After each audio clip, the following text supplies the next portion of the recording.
It's been a tumultuous year at best for the Pixel 6 Pro.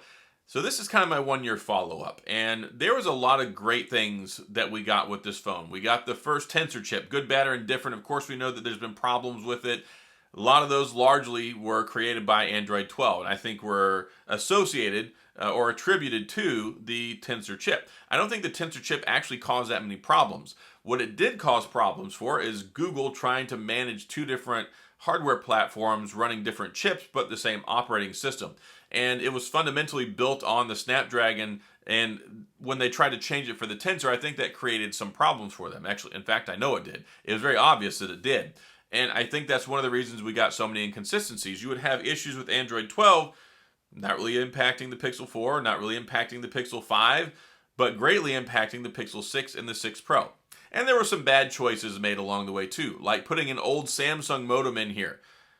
They had to test that thing before the phone came out. I mean, once the benchmarks came out and people were testing them and looking at them, it was like 25% the quality and strength of the latest Qualcomm Snapdragon modems that the other phones are using. So there was a lot to that. And fortunately, I never really had any signal issues.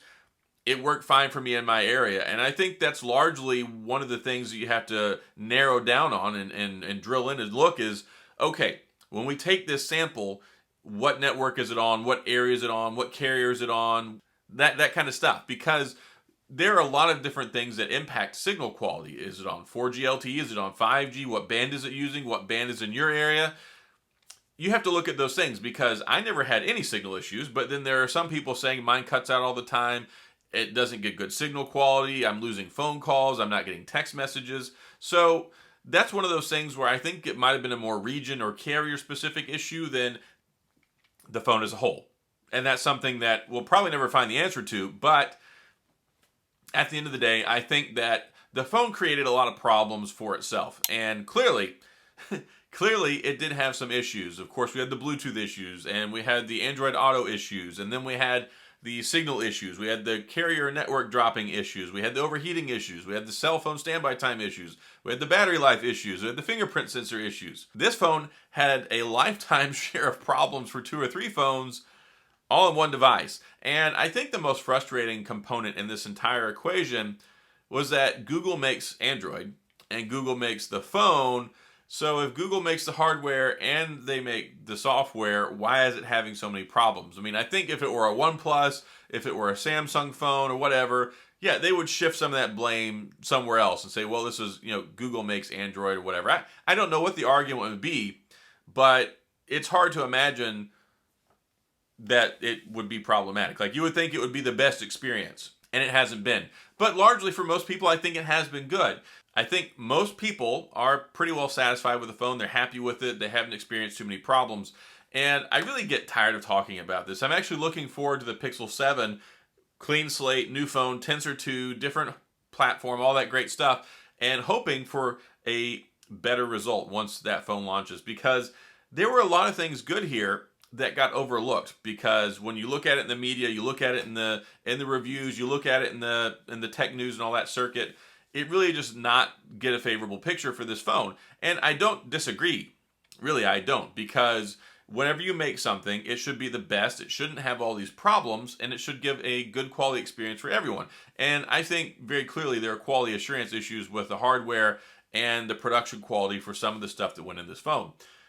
But when you look at it, we had some nice things. The screen was very nice curved edge display, at least on the Pixel 6 Pro. The Tensor chip, for what it was, I think it was a very good chip, very capable. It does run kind of hot, does burn up more battery than usual, but by gosh, it does a great job with the computational photography. The Tensor chip allowed Google to move a lot of stuff that was cloud-based onto the phone. That's why we get such great text-to-speech. That's or speech to text, really. It does so good at that. So good at the voice dictation. So good at the translation. So good with other Google services, call blocking, the actual UI itself, and all the other things that it does. It moves so many of those things to the chip, and then the computational photography is great, faster than ever, great looking photos. Now, I still wasn't crazy. They put the big 50 megapixel sensor in here.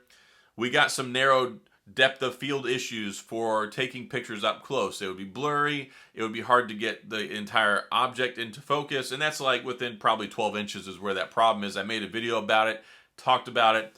Kind of a frustrating thing because there's no macro in here. What they should have done is should have used the ultra wide, and I think it's the ultra wide, or at least a telescopic telephoto. They use one of them in other phones, and they use that that camera, and you can still get macro images. And if you could get macro or better close-up photos with this, it would go a long way to making a lot of people happy. I had so many people complaining, I can't take pictures of my checks so I can scan them. I can't take pictures of up-close notes and memos so I can save them. They won't focus properly. So yeah, it's not the greatest thing. Now, if you look at the iPhone, it's much better whenever it also has macro. You look at the Samsung S22 Ultra, it has macro, and it has better close-up shots. So what you had to do really is to crop in, use the zoom, and do like a 1.5, 2 times optical zoom, and then you can get the image that way. But it's something a lot of people are not necessarily, it's not a native thing for them to expect to be able to do that. So I made a video about that, tried to help folks and educate them on how to compromise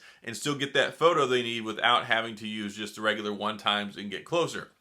But the regular camera took some great pictures. We have the improved selfie, and the selfie camera on here was better. We have improved video, improved sound, better brightness. There's just been a lot of things. And then the hardware profile, or as people like to say, the design language. I don't like the way they say design language. I don't think it's an accurate description of what you get here, but the design of the phone I think is nice. It went a long way. Feels so premium, looks nice. I like the camera bar on the back, the RoboCop visor. There's been a lot of things that they did really well with this phone, and so many of them were overshadowed by the fact that they just kept having software problems that were ruining the hardware experience. For instance, they kept messing with the haptic feedback, and haptic feedback is one of the most important features for me when it comes to a phone, because it really makes or breaks the typing experience. And for somebody like me who came over from BlackBerry, I have my BlackBerry Key 2 right here, the tactile sensation, the haptic feedback translation over on a touch keyboard versus a physical keyboard is really important to me. It makes the typing experience that much better, and I type all the time. So when they kept messing with that, 2 or 3 times they messed with it, they try to fix it back. I had to turn off the haptic feedback to type on here because it's been messed up for like a month and a half, 2 months now. Something to do with when you type fast, it just gets confused with the motor and it keeps going. The strength of it and intensity is higher and lower, higher and lower, kind of bleeds over. It really makes for not a good typing experience. So if you type really fast, you notice it. If you don't type really fast, you probably don't notice it. But yeah, the little things here and there, and they've got to shore that stuff up. And of course, they released Android 13 like what, almost 3 months before the Pixel 7 and 7 Pro come out. There are no excuses. Once the Pixel 7 and 7 Pro gets here, it's a 2nd generation chip. It's already got Android 13 out there. There's newer hardware. It should be pristine, and if it's not, then Google's in for a rough ride, and they're going to have a hard time. They're not going to have a big enough shovel to dig themselves out of that hole. But yeah, the Pixel 6 Pro, I've really enjoyed this device. It's probably been, other than the little things here and there, the best Pixel experience I've ever had. Also, other than the fingerprint sensor. The fingerprint sensor is nothing to write home about, and it took them a long time to get that to where it needed to be, especially since there was no facial recognition. And that was such a frustrating thing with this phone. Why was there no facial recognition? Now, I get it. They said it's not as secure as they would like it to be, and I guess they can't secure it properly, but come on. I mean, if you have problems with that, they should have put Soli in here. They should have put the stuff that was in here from the Pixel 4, which was so good. If you had the Pixel 4 facial recognition and a legitimate good fingerprint sensor in here, Biometrics would have been locked down, especially with that Titan 2 security chip. What I would have really liked to have seen is if they put the fingerprint sensor in the power button. That's been a great way to do it. Microsoft's done it that way. Samsung's done it that way with phones. It's probably the best. And it's out of the way. You don't have to worry about it being on the front, looking ugly, not on the front being unreliable like what we've had here. So just some food for thought. Maybe the Pixel 8. Move it to the power button and give us some real facial recognition. It's 2022, almost 2023 for Pete's sake. So yeah, as you can tell, there's been some frustrations, there's been some headaches, and I think a lot of that has really overlooked and overshadowed the good things that the phone brought to the table. And a lot of people love it. And now, especially with the sales, you've been able to get it $399, some places like with Best Buy with activation. man, if you can get this phone $300 or $400, yes, if it's under a contract agreement, I get it. Some people don't like to do that. Some people like to buy it outright. It's been $649 outright a lot of different places. Even now, even on the verge of the Pixel 7 coming out, if you can get this for $600, that's a good phone. And you're still going to get 2 years of operating system updates minimum, 4 more years of security patches. This phone has a lot of life left in it, and we'll see how Google handles this. I hope that it's not kind of relegated to the shelf like a misfit phone child. We'll see what happens, because this Pixel 7 and 7 Pro, I know they want to move on. I know they want to move on from this phone that was very, very evident when they announced the Pixel 7 and 7 Pro 6 months into the lifespan of this phone. It was just insane. You don't do that. You don't do that unless you want to undercut your product and the sales, because once people, yes, everyone knows there's going to be a new phone, but once they see it and it's been made real and it's materialized in front of them, it really hurts the sales. So, yes, Google is very clearly wanting to move on to the Pixel 7. I think a lot of people are, and that leaves some folks left behind with this phone. Hopefully it's still given the same level of care that it needs to be, so that way they can continue to make it a better product and not have any problems moving forward. But overall, it's just one of those things where, yeah, you can't really give this phone an A. I don't think it's a C. Maybe it's like a B- when it comes to everything. And it's not a B. It's not a B+. I think a B- is probably a good way to evaluate this phone a year later. And I'm just being real about it. There's been a lot of good things here. Largely been a good experience for a lot of people. It has been a very good experience, but for a lot of people as well, it has not been. And I've had to talk about so many problems that this phone has had over the last year. What are the fixes? What are the workarounds? When are we going to get this fixed? When is Google going to address it? There's been a lot of those, and there's so many of those. You could probably fairly evaluate this phone at a C+. A C+ or a B- is kind of where it's at, and not because of potential, not because of the hardware, not because of the experience from day to day when it works the way it's supposed to, but there's just been so many issues along the way, and each time it's like another exercise of patience for people who care about these phones. Now again, I've had a lot of people that say, I've never had a problem, I absolutely love this phone, and that's great. But there's enough objectively out there that has not been that way for everyone. And everybody should have the same good experience. So let's hope that the 7 and 7 Pro learned a lot. There was a lot to learn from to make a better product and not to screw up again for the next phone. We'll hope for that. The Pixel 6 Pro at the right price, I think, is still a good phone to get. I think that you can enjoy it. But yeah, I think it has that asterisk next to it from this point on moving forward. There were some problems I don't think they ever fully got ironed out in the first year, or it took them up to a year almost to get most of them ironed out.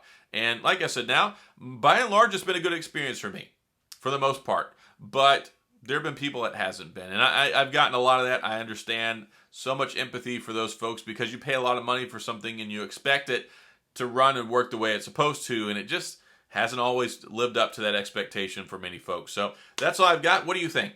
If you had the Pixel 6 Pro, did you like it? Was it a good experience through the last year? Is it left some lacking? Did you have a frustrating experience? Did you have to replace it multiple times? I want to hear what you have to say in the comments. Let's talk about it. If you enjoyed the video, if you like this stuff, you like the Pixel content, you're in the right place.